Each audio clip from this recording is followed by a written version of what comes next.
스포츠계에서도 어디에서도 절대 일어나서는 안 될 일이라고 생각을 하고 있고 엄벌을 주셨으면 좋겠습니다.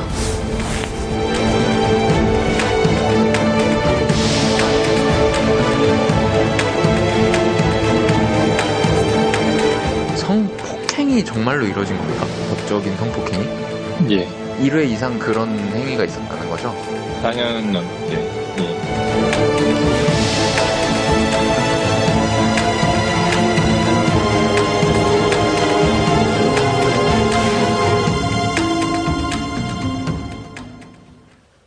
네, 새로운 출연자 소개해드리도록 하겠습니다. 김보람 변호사 나오셨습니다. 안녕하세요. 반갑습니다. 자, 이 얘기를 좀 해보겠습니다. 쇼트트랙 국가대표 심석희 선수가 폭행 혐의로 구속된 이 조재범 전 대표팀 코치를 성폭행 혐의로 추가 고소를 했습니다. 참 충격적인 보도인데 김 변호사님 일단 어떤 내용인지 소개를 해주시죠. 네, 지금 어제 심석희 씨 측에서 대리인을 통해서 상습적인 성폭행이 있었다라는 사실을 밝혔는데요. 네. 지금 작년 이제 평창올림픽 전부터 해서 그 코치에 대해서 상해 사건에 관한 이제 재판은 진행 중이고 예. 작년 연말에 심석희 씨가 증인으로 출석해서 진술하기도 했는데 그 이후에 지금 추가적으로 아동 청소년의 성보호에 관한 법률 위반, 강간 상해로 이제 고소를 한 것인데요. 예. 그 심석희 씨 측의 주장에 따르면 미성년자인 2014년 여름부터 지금 평창올림픽이 열리기 한두 달 전까지 지속적으로 성추행뿐만 아니라 성폭행이 있어 왔다라고 지금 이제 밝혔는데요. 그 장소도 구체적으로 밝히고 있는데 그 선수촌 빙상장 라커룸이나 지도자 네. 라커룸 이런 그 선수촌 내에서 이루어졌다고 합니다. 예. 네. 이 추가 고소장을 낸 날은 심석희 선수가 구치소에 수감 중인 조 전 코치의 항소심 재판에 나와서 엄벌해달라고 호소한 날이었습니다. 당시 목소리 들어보겠습니다. 앞으로 스포츠판에 더 이상 저 같은 피해자가 나오지 않았으면 좋겠고 또 저뿐만 아니라 앞으로의 그런 것들을 위해서 또 제가 조금이라도 더 보탬이 되기 위해서 용기 내서 출석하게 되었습니다. 뭐 어떤 이유에서든 폭행은 근절돼야 된다고 생각합니다. 앞으로 스포츠계에서도 어디에서도 절대 일어나서는 안 될 일이라고 생각을 하고 있고 엄벌을 주셨으면 좋겠습니다. 자, 강 평론가님 이제 전날 법정에서 이제 눈물로 호소를 했다는 저희가 보도를 해드렸었는데 지금 돌이켜 보니까 그 눈물의 의미가 뭔지 좀 짐작이 좀 가네요. 네, 저 당시 심석희 선수가 저런 이야기를 하면서 예. 그 심석희 선수 머릿속 마음속엔 어떤 생각이 이렇게 흘러가고 있었을까라고 생각하면 굉장히 미안하고 가슴이 아픕니다. 네네. 그리고 그 심석희 선수가 이번에 용기 내서 이렇게 이야기해 준 걸 고맙고 그리고 응원을 하는 마음입니다. 네네. 저는 좀 시스템을 좀 돌아볼 필요가 있다고 생각을 해요. 사실 이 코치가 그 선수에게 가지는 절대적인 영향력이 있는 거 아닙니까? 뭐 좋게 말하면 책임이 큰 거고 그 동시에 또 권한이 큰 건데 그럼 그 권한을 일정 부분 견제하고 감시하는 시스템이 지금 되어 있느냐 별로 되어 있지 않는 것 같거든요. 우리가 올해 작년 굉장히 뜨겁게 달고 미투 사건을 봐도 그렇습니다. 어떤 문화예술계 좀 도제식으로 그러니까 개인이 그 지도자가 제자나 아니면 선수에 대해서 막강한 권력을 가지고 있는 그런 그 직종일수록 네네. 조금 더 이런 일들이 많이 있지 않았습니까? 그러면은 그것을 어떻게 좀 감시하고 견제하는 그런 시스템을 좀 제도화할 필요가 있겠다. 그리고 예. 그 이전에 그리고 이런 것에 대한 교육도 그러니까 지속적으로 이루어져야겠고 그리고 이런 불미스러운 일이 일어났을 때 처벌도 굉장히 엄하게 이루어져야겠다. 그래서 교육과 그 감시하는 그런 견제 장치 그리고 그 처벌이 좀 선순환되는 그런 구조로 가야 되겠다는 생각이 듭니다.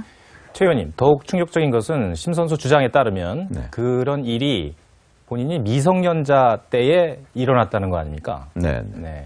그래서 사실은 그 미성년자는 이제 인격적으로 좀 덜 성숙한 상태 아니겠습니까? 그 상태에서부터 그 조재범 전 코치가로부터 이제 성폭행을 당했다. 그러니까 한 4년여에 걸쳐서 그렇게 됐다는 얘기거든요. 이거는 이제 뭐 단순한 뭐 심적인 고통, 저는 그 이상이었을 거라고 생각해요. 왜냐하면 미성년자가 그 자기가 믿고 따르던 코치로부터 성폭행을 당했을 때 내가 이 일을 어디 가서 호소할 곳이 있는지 여하튼 아마 감당이 좀 불가능하다고 생각을 했을 가능성이 있어요. 굉장한 좌절감 같은 걸 느꼈을 가능성이 있거든요. 그거는 뭐 미루어 짐작이 갑니다. 네. 자, 이 심 선수는 평창올림픽 당시 마지막 경기를 마치고 잘 살아 있어준 자신에게 감사한다. 이런 말을 전하기도 했습니다. 들어보겠습니다. 우선 정말 이 올림픽 하나를 위해서 정말 어렸을 때부터 많은 준비를 해왔는데요. 끝까지 할 수 있어서 너무 행복했고요. 그냥 이 자리까지 잘 살아 있어준 저 자신한테도 너무 감사하고, 이제 저를 응원해주신 많은 팬분들한테도 정말 너무 감사의 말씀 드리고 싶어요. 자, 최 기자님, 네. 이 심 선수의 인터뷰 내용들은 저희들이 한 번씩 다 들은 그런 네. 내용들인데 이 성폭행 폭로 이후에 다시 들어보니까 곱씹어 보니까 네. 이 선수가 정말 얼마나 심적 고통을 잘 그렇죠. 견뎌냈고 네. 그다음에 저런 성과를 이뤄냈고 네. 그런 것을 느낄 수가 있습니다. 근데 이런 일이 일어났다는 것을 그 주위에 알리지 못했던 그런 이유가 있었다면서요? 조전 코치가 그 범행을 할 때마다 운동을 계속할 생각이 없냐라는 협박. 예. 그다음에 그러면서 무차별적인 폭행을 했다는 건데. 네. 자, 이제 이 심석희 선수 인터뷰를 보면 이런 얘기가 나와요.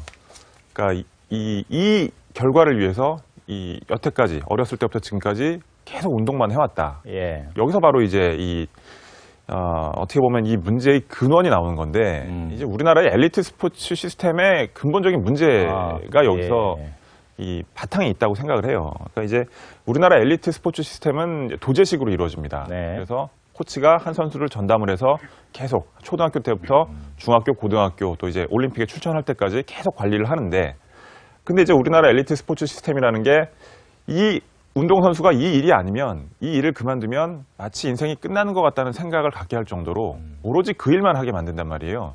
그러니까 이제 그 해당 선수에게 다른 인생도 있다라는 여지를 주지 않는 식으로 여전히 엘리트 스포츠 시스템이 굴러가고 있어요. 그러니까 이제 외국 같은 경우는 왜 올림픽에서 금메달 따는 선수들이 알고 보면 생업으로 다른 일을 하고 있고, 뭐 변호사거나 뭐 의사이거나 이런 사람들이 스키 대회 나가서 금메달 따고 이런단 말입니다. 예. 근데 우리나라는 시스템이 예전부터 이거에 대한 문제 제기가 많았지만 전혀 그런 것에 대한 보완이나 변화가 일어나지 않고 있어요.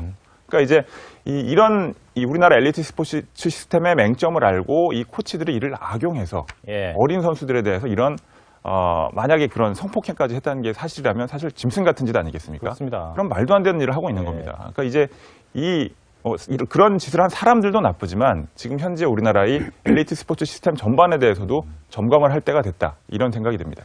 그 도제 시스템이라는 것 비판을 해주셨는데 네. 너무나도 그 어린 선수들의 꿈을 걸고 그렇죠. 지금 예. 이게 너 할래 말래 하면서 아주 정말 위력일 수도 있는 거고 맞습니다. 갑질 중에 갑질. 네. 그러니까 어린 선수들은 당연히 자기는 하고 싶은 일이 있으니까 네. 어쩔 수 없이 이런 거 아니겠습니까? 어렸을 때부터 그냥 그 생각에만 몰입하게 예, 만들어버리는 거죠. 예. 그래서 다른 생각의 여지를, 인생에 대한 다른 가능성을 다 닫아버리고 거기에만 몰입하게 만드는 건데, 그러면서 폭력도 생기고 그렇습니다. 폭압이 생기고 그 선수들로서는 거기에 그러니까 이제 뭐라고 해야 되나, 강박이 생겨버리는 거죠. 그렇기 때문에 갈수록 어려운 상황이 전개되는 겁니다. 자, 김 변호사님, 근데 어쨌든 이 심 선수가 마음의 심경의 변화를 일으킨 거는 맞지 않습니까? 어떤 그렇죠. 그런 네. 배경도 있을 것 같아요. 네. 그 성범죄 사건의 경우에는 피해자가 피해자임에도 불구하고 그 사실을 고소하거나 밝혔을 때 2차 가해가 이루어지는 경우들이 많기 때문에 사실 피해 사실을 밝히는 것이 굉장히 어렵습니다. 특히 예. 이제 심 선수 같은 경우에는 사실 많이 알려진 사람이기 때문에 더 좀 용기가 필요했을 텐데요. 그 폭행 사건을 밝힌 것이 평창 올림픽 좀 전이었지 않습니까? 이제 그때도 좀 많은 용기가 필요했을 텐데 고민을 거듭하다 결정적으로 최근에 이렇게 고소를 하게 된 이유가 예. 한 팬으로부터 받은 편지 때문이었다고 합니다. 그 팬이 이렇게 그 심각한 폭행 사건을 겪고서도 훌륭하게 계속해서 성실하게 열심히 선수 생활을 하는 것을 보고 본인이 이제 많이 힘이 됐다라는 편지를 받고 누군가에게 내가 이제 힘이 될 수 있구나라는 부분에서 용기를 얻고 이 사실을 밝히기로 결심을 했고, 또 추가적으로 본인뿐만 아니라 아직 밝혀지지 않은 피해자들도 자신으로 인해서 용기를 내고 피해 사실을 밝혔으면 좋겠다. 이런 의사를 밝혔다고 합니다. 자, 강평론가님, 이 심 선수의 폭로에 대해서 조전 코치 측은 뭐라고 얘기를 합니까? 지금 조전 코치 쪽은 전면 부인하고 있는 전면 부인하고 상황입니다. 있다. 예, 지난해 이 폭행에 대해서 이미 1심에서 9개월 동안의 선고를 받았어요. 예. 근데 그럼에도 불구하고 이제 조정 코치는 성폭행에 대해서는 나는 전혀 하지 않았다 이렇게 전면 부인하고 있는 상황인데요. 철저한 수사를 통해서 진실이 가려져야 된다고 생각을 합니다. 그리고 진실이 가려진 후 그리고 엄벌에 만약에 이 사실로 드러나면 엄벌에 처해야 되고요. 네. 그러니까 이제 김 변호사님, 네. 만약에 사실로 드러난다면 네. 심 선수는 당시에 미성년자지 않았습니까? 그쵸, 맞습니다. 그러면은 네. 이 가해자 조정 코치는 어떤 처벌을 받게 됩니까? 네. 사실이라면? 지금 이미 상해 사건으로 징역 10월에 실형을 선고받고 수감 중이지 않습니까? 근데 추가적으로 지금 성폭행 사건이 문제되고 있는데 네. 말씀하신 것처럼 미성년자 기간에 발생한 사건이기 때문에 단순 강간이 아니라 아동 청소년 성보호에 관한 법률이 적용돼서 가중 처벌이 이루어지게 됩니다. 네. 그리고 지금 고소한 제명을 보면 아동 청소년 보호에 관한 법률 위반 강간 상해입니다. 그러니까 강간뿐만 아니라 강간에서 상해까지 동반되었다는 것인데 이 부분에 대해서 또 가중 처벌이 이루어질 수 있고요. 특히 단순한 강간이 아니라 아까 말씀하신 것처럼 코치와 선수 사이의 관계를 이용해서 사실 인생을 전적으로 책임지는 그렇죠. 사람이지 않습니까? 예. 그런 부분을 이용해서 그 과정에서 협박도 동반이 되고 그리고 굉장히 장기간 이런 범행이 이루어졌기 때문에 상당한 중형이 선고될 것으로 예상이 됩니다. 최 기자님, 네. 조전 코치 측은 어쨌든 부인을 하고 있습니다만 이 청와대 청원 게시판에서는 많은 글들이 지금 올라오고 있죠. 네, 글도 많이 올라오고 그거에 대해서 참여하는 사람도 많습니다. 아마도 이런 추세라면 청와대 쪽에서 뭔가 이렇게 20만이 넘어가면 네. 직접 이에 대해서 대답을 해주지 않습니까? 그런 수준까지 갈 수도 있을 것 같은데 글의 내용은 이렇습니다. 이런 심각한 범죄를 강력하게 처벌해서 사회 전반적으로 비일비재하게 일어나는 이런 악행을 근절할 수 있도록 해주십시오. 그리고 피해자들이 용기를 낼 수 있게 어느 곳에서도 이런 일이 일어나지 않게 강력한 엄벌을 요청드립니다. 이런 글들이 올라오고 있습니다. 네. 자, 저희 패널들께서도 이 체육계의 구조적인 문제점들 한 번씩 언급을 해주셨는데 이 대한체육회가 실시한 체육회 성폭력 피해 현황 통계를 한번 보여드리겠습니다. 최 의원님, 이 통계를 보면 이게 정말 심 선수 한 개인의 문제가 아닌 것 같네요, 보니까. 그렇죠.